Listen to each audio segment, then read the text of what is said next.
क्या पढ़ाई में आते हैं आपको भी डाउट्स? तो 5 सेकंड में डाउटनट के साथ करो ना आउट। बस अपने सवाल की फोटो खींचो, क्रॉप करो और तुरंत वीडियो सॉल्यूशन पाओ। फिर चाहे आपका सवाल फिजिक्स, केमिस्ट्री, मैथ्स, बायोलॉजी का हो, सीबीएसई, यूपी, बिहार, मध्य प्रदेश या अन्य स्टेट बोर्ड का हो, यहां तक कि कक्षा 6 से 12वीं, आईआईटी, जेईई, नीट का सवाल हो, सभी सवालों के वीडियो सॉल्यूशन बस 5 सेकंड में मिलेंगे डाउटनट ऐप पर। इसके साथ ही डाउटनट ऐप पर चल रही है इंडिया की number 1 daily online video classes, वो भी इंग्लिश व हिंदी मीडियम में, जहां पूरा कोर्स पढ़ाया जा रहा है। तो आज ही जाकर इन कोर्सेज का हिस्सा बनिए और डाउटनट ऐप इंस्टॉल कीजिए, लिंक मिलेगा डिस्क्रिप्शन। नमस्कार बच्चों, स्वागत है आप सभी का आपके अपने YouTube चैनल में। तो आज के इस वीडियो में हम साइंस का जो चैप्टर नंबर 2 है आपके एमएल, क्षारक और लवण, तो इसका जो पार्ट 2 है वो हम इस वीडियो के अंदर पढ़ने वाले हैं। और इससे पहले के जितने भी टॉपिक थे वो हमने फर्स्ट पार्ट के अंदर पढ़ लिए। अगर आपने अभी तक पार्ट फर्स्ट को अभी तक नहीं पढ़ा है तो उसका लिंक आपको डिस्क्रिप्शन में मिल जाएगा, वहां जाकर आप चैप्टर 2 एमएल, क्षारक और लवण, इसका जो फर्स्ट पार्ट है वो भी आप अच्छे से पढ़ सकते हैं और अच्छे से आप तैयारी कर सकते हैं। तो जो आपके सेकंड पार्ट है उसमें पहला जो टॉपिक है वो है तनुकरण, और तनुकरण है वो बोर्ड एग्जाम के लिए बहुत ही इंपॉर्टेंट है, यानी इसकी जो डेफिनेशन है वो काफी बार बोर्ड एग्जाम में पूछी जाती है। तो तनुकरण क्या होता है? तो आप देख सकते हैं कि जल में अम्ल या क्षारक मिलाने पर आयन की जो सांद्रता है उसमें प्रति इकाई आयतन में क्या हो जाती है? कमी हो जाती है, और यह प्रक्रिया क्या कहलाती है? तनुकरण कहलाती है। यानी जल में अम्ल या क्षारक मिलाएंगे तो जो उसकी आयन है उसकी सांद्रता में प्रति इकाई आयतन की कमी हो जाती है, और इस प्रक्रिया को हम क्या कहेंगे? तनुकरण कहेंगे। तो तनुकरण की जो डेफिनेशन मैंने आपको बताई है आपको वही एग्जाम में लिखनी है। उसके बाद में जो सेकंड टॉपिक है वो है पीएच स्केल। तो पीएच स्केल से संबंधित काफी क्वेश्चन बनते हैं और बोर्ड एग्जाम में इस टॉपिक से एक क्वेश्चन है वो कंफर्म पूछा जाता है। तो सबसे पहले हम बात करेंगे पीएच स्केल क्या होता है। यानी यहाँ पर जो पीएच है इसका पूरा नाम क्या होता है? Potence hydronium. यानी इस पीएच में पी सूचक है वो पुषांश, और पोटेंस जिसका अर्थ क्या होता है? शक्ति। यानी यहाँ पर पीएच का पूरा नाम होता है पोटेंस हाइड्रोनियम, और इस पीएच में जो पी सूचक है यानी पी किसकी ओर इंगित करता है, किसकी ओर संकेत करता है, वो होता है पुषांश। पी का मतलब क्या होता है? पुषांश, यानी पोटेंस, जिसको इंग्लिश में कहते हैं पोटेंस, जिसका अर्थ क्या होता है? शक्ति, या आप इसको पावर से भी इंडिकेटर कर सकते हैं, संकेत दे सकते हैं।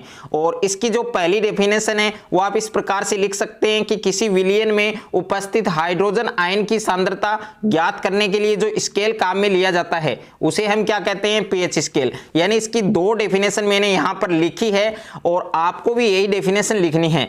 आप इनमें से कोई एक डेफिनेशन है वो अच्छे से याद कर सकते हैं कि किसी विलयन में उपस्थित हाइड्रोजन आयन की सांद्रता ज्ञात करने के लिए जो स्केल काम में लिया जाता है उसे हम क्या कहते हैं? पीएच स्केल कहते हैं। उसके बाद में सेकंड जो डेफिनेशन है यानी सेकंड जो परिभाषा है वो इस प्रकार से कि हाइड्रोजन आयन की सांद्रता के ऋणात्मक लघु गुणक को क्या कहते हैं? पीएच स्केल कहते हैं। यानी जो दूसरी परिभाषा है वो इस प्रकार से लिखी हुई है, आप ये भी याद कर सकते हैं कि हाइड्रोजन आयन की सांद्रता कि जो ऋणात्मक लघुगुणक होता है उसको हम क्या कहते हैं? लॉगरिथम होता है, उसको हम क्या कहते हैं? पीएच स्केल कहते हैं। और यहाँ पर जो नोट लिखा हुआ है यानी नोट के अंदर महत्वपूर्ण जो चीजें हैं वो हैं, तो आपको इन पर भी इनको भी अच्छे से याद करना है। यानी हाइड्रोजन आयन की सांद्रता जितनी अधिक होगी उसका पीएच उतना ही कम होगा। यह आपको अच्छे से याद करना है कि हाइड्रोजन आयन की सांद्रता यदि ज्यादा है,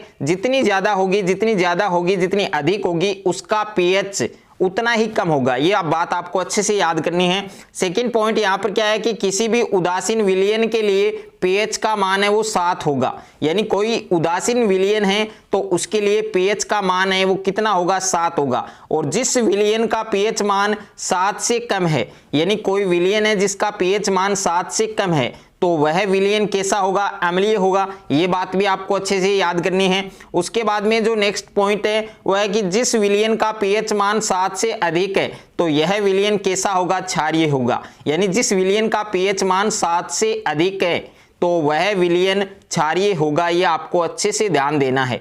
उसके बाद में है निम्न विलयनों के पीएच मान, यानी कुछ विलयन है जिनके पीएच मान आपको याद रखने हैं, ये इंपॉर्टेंट है परीक्षा की दृष्टि से। तो यहाँ पर सबसे पहला जो विलयन है वो जठर रस, और जठर रस का पीएच मान कितना होता है 1.2। और सेकंड है आपके नींबू का रस, तो नींबू का रस है इसका पीएच मान कितना होता है 2.2। और तीसरा है आपके शुद्ध जल, शुद्ध जल है उसका पीएच मान काफी बार बोर्ड एग्जाम में पूछा जा चुका है, तो अच्छे से आपको याद रखना है कि शुद्ध जल है वो उदासीन होता है, और उदासीन के लिए पीएच मान कितना होता है 7। और रक्त का पीएच मान कितना होता है, यानी ब्लड का पीएच मान होता है 7.4।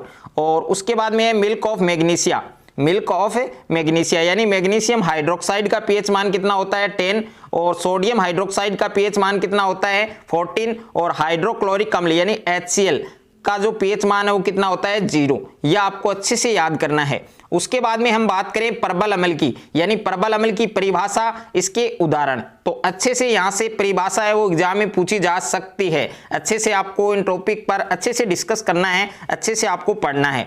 तो सबसे पहले हम बात करें प्रबल अम्ल की, यानी प्रबल अम्ल किसे कहते हैं, तो अधिक संख्या में H+ आयन उत्पन्न करने वाले जो अम्ल होते हैं वो क्या कहलाते हैं, प्रबल अम्ल कहलाते हैं। उदाहरण के तौर पर हम देखें तो पहला जो HCl है यानी हाइड्रोक्लोरिक अम्ल है, ये एक प्रकार का क्या है प्रबल अम्ल है। और H2SO4 यानी सल्फ्यूरिक अम्ल है, सल्फ्यूरिक एसिड है, वो भी एक प्रकार का क्या है प्रबल अम्ल है। उसके बाद में सेकंड पॉइंट है आपके दुर्बल अम्ल, यानी दुर्बल अम्ल की परिभाषा, कम संख्या में H+ आयन उत्पन्न करने वाले जो अम्ल होते हैं वो क्या कहलाते हैं, दुर्बल अम्ल कहलाते हैं। और इन नोट्स को साथ साथ में आप अपनी नोटबुक में भी रिटर्न कर सकते हैं, लिख सकते हैं। यानी कम संख्या में H+ आयन उत्पन्न करने वाले जो अम्ल होंगे वो क्या कहलाएंगे, दुर्बल अम्ल। और यहां पर दुर्बल अम्ल का जो उदाहरण है वो क्या है, CH3COOH यानी एसिटिक अम्ल। एसिटिक अम्ल एक प्रकार का क्या है, दुर्बल अम्ल है।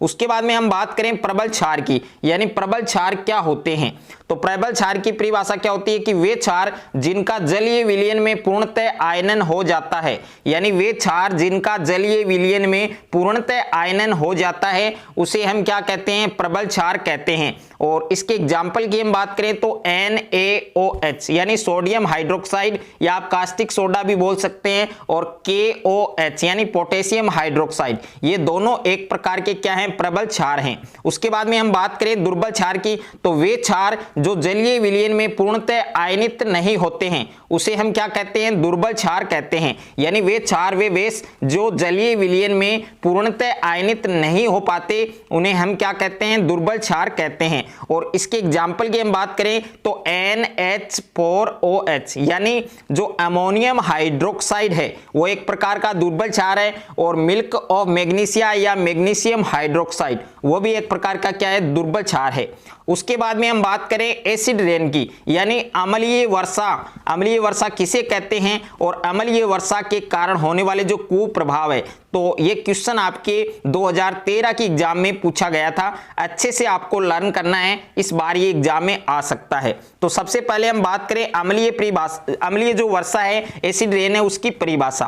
तो वर्षा के जल की पीएच मान 5.6 से कम हो जाती है तो वह अम्लीय वर्षा कहलाती है। यानी वर्षा के जल की पीएच का मान अगर 5.6 से कम है तो वह वर्षा क्या कहलाएगी, अम्लीय वर्षा कहलाएगी। उसके बाद में है अम्लीय वर्षा के कुप्रभाव। तो इसमें पहला कुप्रभाव क्या है कि अम्लीय वर्षा का जल जब नदी में प्रवाहित होता है, बहता है, तो नदी के जल के पीएच का मान कम हो जाता है, और ऐसी नदी में जलीय जीवधारियों की जो उत्तरजीविता है वो कठिन हो जाती है। पहला कुप्रभाव आपको ये याद रखना है। उसके बाद में सेकंड जो कुप्रभाव है वो है कि अम्लीय वर्षा के कारण संगमरमर से बना ताजमहल काला पड़ने लगा है, क्योंकि कैल्शियम कार्बोनेट वर्षा में उपस्थित अम्ल से क्रिया कर लेता है। यानी अम्लीय वर्षा के कारण संगमरमर यानी मार्बल जो कैल्शियम कार्बोनेट होता है उससे बना जो ताजमहल है वो काला पड़ना लगा है, और क्योंकि कैल्शियम कार्बोनेट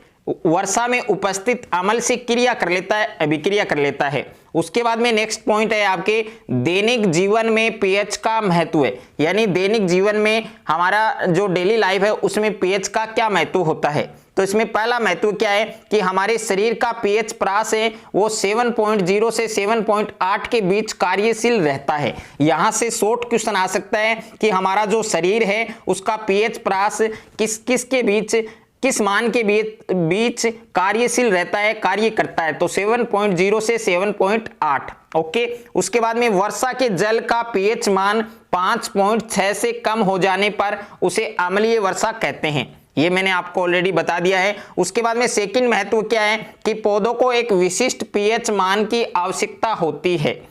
और तीसरा महत्व है कि हमारा जो उदर है, पेट है, वो HCl यानी हाइड्रोक्लोरिक अम्ल उत्पन्न करता है और यह अम्ल हमारे उदर को हानि पहुंचाए बिना हमारे भोजन के पाचन में सहायता करता है। अपच होने पर हमारे उदर में अधिक मात्रा में HCl उत्पन्न होता है जिसे पेट दर्द व जलन का अनुभव होता है और इसे मुक्त होने हेतु एंटासिड जैसे क्षारकों का उपयोग किया जाता है। यानी यहां पर एक शॉर्ट क्वेश्चन बन रहा है कि जो अपच है, अपच यानी जो पचता नहीं है, जो हम खाना खाते हैं अगर वो नहीं पच रहा है तो उस स्थिति में अपच होने पर हमारे उदर में यानी अपच का उपचार करने के लिए किस प्रकार की औषधि का या किस प्रकार के क्षारकों का उपयोग किया जाता है? तो यहां पर उसका नाम क्या है? एंटासिड। ये आपको ध्यान रखना है। ओके, उसके बाद में नेक्स्ट जो महत्व है वो क्या है कि मुंह के पीएच का मान 5.5 से कम होने पर दांतों का इनेमल संक्षारित होने लगता है। और पांचवा महत्व है कि मधुमक्खी का डंक है वो मेथेनोइक अम्ल छोड़ता है। डंक मारे गए अंग में बेकिंग सोडा जैसे दुर्बल क्षारकों के उपयोग से आराम मिलता है। यानी मधुमक्खी का जो डंक है वो किस प्रकार का अम्ल स्रावित करता है, छोड़ता है? मेथेनोइक अम्ल या फार्मिक अम्ल भी बोल सकते हैं। और डंक मारे गए अंग में बेकिंग सोडा जैसे दुर्बल क्षारक के उपयोग से आराम मिलता है। यह भी आपको ध्यान रखना है। उसके बाद में है कुछ प्राकृतिक अम्ल, यानी जिसमें जो सिरका है, सिरका में कौन सा अम्ल पाया जाता है, कौन सा अम्ल उपस्थित होता है? एसिटिक अम्ल। और दही में कौन सा अम्ल उपस्थित होता है? लैक्टिक अम्ल। और संतरा में कौन सा अम्ल उपस्थित होता है? सिट्रिक अम्ल। और नींबू में सिट्रिक अम्ल। और इमली में टार्टरिक अम्ल। और चींटी का जो डंक होता है उसमें कौन सा अम्ल स्रावित होता है? मेथेनोइक अम्ल। और टमाटर में ऑक्सैलिक अम्ल। और नेटल का जो डंक होता है उसमें भी मेथेनोइक अम्ल। तो ये आपको जरूर याद करना है, यहां से एक क्वेश्चन कंफर्म पूछा जाएगा, तो अच्छे से आपको ये तैयार करना है। उसके बाद में है साधारण नमक से बनने वाले पदार्थ, जिसमें पहला पदार्थ क्या है? Sodium hydroxide. यानी सोडियम हाइड्रोक्साइड है वो कैसे बनता है, इसके क्या उदाहरण है, इसके क्या उपयोग हैं? तो इसे कास्टिक सोडा भी कहा जाता है और इसका रासायनिक सूत्र NaOH होता है। यानी जो सोडियम हाइड्रोक्साइड होता है इसे हम कास्टिक सोडा भी कहते हैं और इसका रासायनिक सूत्र होता है NaOH। और सोडियम क्लोराइड के जलीय विलयन में विद्युत प्रवाहित करने पर यह वियोजित होकर यानी अपघटित होकर सोडियम हाइड्रोक्साइड उत्पन्न करता है और इसे हम क्या कहते हैं? क्लोर क्षार प्रक्रिया कहते हैं। यानी जो सोडियम हाइड्रोक्साइड होता है उसको हम कास्टिक सोडा भी कहते हैं और इसका रासायनिक सूत्र आपको याद रखना है NaOH। और सोडियम क्लोराइड के जलीय विलयन में विद्युत प्रवाहित करने पर यह अपघटित होकर वियोजित होकर सोडियम हाइड्रोक्साइड उत्पन्न करता है और इसे हम क्या कहते हैं? क्लोर क्षार प्रक्रिया कहते हैं। और ये उदाहरण आप देख सकते हैं, इस अभिक्रिया को आपको अच्छे से याद करना है। उसके बाद में ये उपयोग हैं, यानी 4 उपयोग मैंने यहां पर बताए हैं, तो ये 4 उपयोग आपको अच्छे से याद करने हैं कि बॉक्साइड के धातुक्रम में उपयोग होता है, पेट्रोलियम के शोधन में उपयोग किया जाता है, प्रयोगशाला अभिक्रमक के रूप में उपयोग किया जाता है, साबुन, कागज और सिल्क उद्योग में उपयोग किया जाता है। तो ये 4 उपयोग हैं, चारों उपयोग आपको अच्छे से याद करने हैं। उसके बाद में सेकंड है विरंजक चूर्ण। यहां पर विरंजक चूर्ण की हम बात करें तो ये मोस्ट इंपोर्टेंट है एग्जाम की दृष्टि से, तो इसको आपको अच्छे से तैयार करना है। यानी विरंजक चूर्ण कैसे बनता है, इसका रासायनिक सूत्र, इसके उदाहरण और इसके उपयोग। तो सबसे पहले हम बात करें विरंजक चूर्ण की, तो इसका रासायनिक सूत्र क्या होता है? CaOCl2। ओके, और बुझा हुआ चूना जिसका रासायनिक सूत्र होता है Ca का होल ट्वाइस। और ये किसके साथ क्रिया करता है? क्लोरीन के साथ, यानी Cl2 के साथ क्रिया करता है। तो क्या बनता है? विरंजक चूर्ण बनता है। यानी बुझा हुआ जो चूना है वो क्लोरीन के साथ क्रिया करता है, तो किसका निर्माण होता है यहाँ पर? विरंजक चूर्ण का। और इसका जो एग्जाम्पल है वो भी आपको अच्छे से याद करना है। यानी ये जो रासायनिक अभिक्रिया आप आराम से बना सकते हैं। उसके बाद में है इसके उपयोग। तो इसमें पहला उपयोग है पीने वाले जल को जीवाणु मुक्त व रोगाणु मुक्त करने में, और सेकंड उपयोग है वस्त्र उद्योग में विरंजक के रूप में, तीसरा उपयोग यहाँ पर है प्रयोगशाला अभिक्रमक के रूप में, और 4 नंबर उपयोग है यहाँ पर कागज उद्योग में विरंजक के रूप में। तो अच्छे से आपको ये तैयार करना है। उसके बाद में है बेकिंग सोडा, यानी बेकिंग सोडा है उसका निर्माण कैसे होता है, इसका रासायनिक सूत्र, इसके एग्जाम्पल और इसके उपयोग। तो इसे खाने का सोडा भी कहते हैं, यानी जो बेकिंग सोडा होता है उसको हम खाने का सोडा भी कहते हैं, और इसका रासायनिक सूत्र क्या होता है NaHCO3। ओके, और इसका रासायनिक नाम क्या होता है सोडियम हाइड्रोजन कार्बोनेट, और कच्चे पदार्थों में सोडियम क्लोराइड का उपयोग करके इसका निर्माण किया जाता है। और उदाहरण की हम बात करें तो NaCl + H2O + CO2 + NH3। तो यहां पर क्या बनेगा NH4Cl बनेगा, और यहां पर बेकिंग सोडा बनेगा यानी सोडियम हाइड्रोजन कार्बोनेट। अगर हम इसके उपयोग की बात करें तो इसका पहला उपयोग क्या है कि स्वादिष्ट खस्ता पकोड़े बनाने में और पेट की अम्लता को दूर करने में। तीसरा है अग्निशामक यंत्रों में, यानी आग बुझाने वाले जो यंत्र हैं उसमें भी बेकिंग सोडा का उपयोग किया जाता है। और सोडा वाटर और सोडा युक्त शीतल पेय बनाने में, यानी जो ठंडे पेय हैं उनको बनाने में भी यहाँ पर बेकिंग सोडा का उपयोग किया जाता है। उसके बाद में है धोने का सोडा, यानी धोने का सोडा।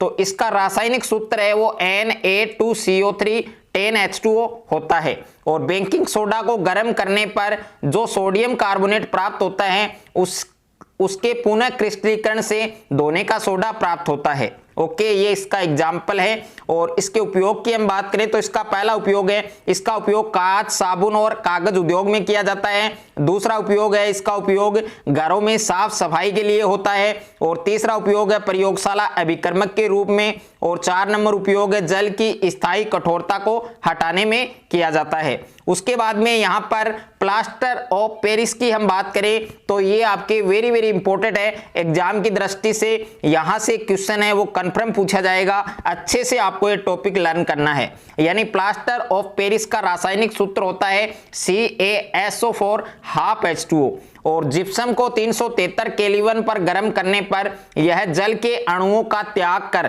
कैल्शियम सल्फेट अर्धहाइड्रेट हेमीहाइड्रेट बनाता है, और इसे हम क्या कहते हैं प्लास्टर ऑफ पेरिस कहते हैं। और एग्जाम्पल आप देख सकते हैं कि CaSO4 ½ प्लस हेमीहाइड्रेट यानी 1/2 H2O, यहाँ पर 1/2। अगर इसके साथ हम जो अर्धहाइड्रेट है यानी अर्धहाइड्रेट और हेमीहाइड्रेट बनकर यहाँ पर किसका निर्माण करेंगे, यहाँ पर जिप्सम का निर्माण करेंगे। और इसके उपयोग की हम बात करें तो यहाँ पर पहला उपयोग क्या है कि भवन निर्माण में, दूसरा उपयोग है दंत चिकित्सा में, तीसरा है आपकी मूर्तियां आदि सजावटी सामानों को बनाने में, और 4 नंबर उपयोग है टूटी हुई हड्डियों को जोड़ने में। तो ये जो आपके चैप्टर है अच्छे से आपको ये पढ़ना है, और साथ साथ में इन नोट्स को आप लिख भी सकते हैं या इनको परचेज भी कर सकते हैं।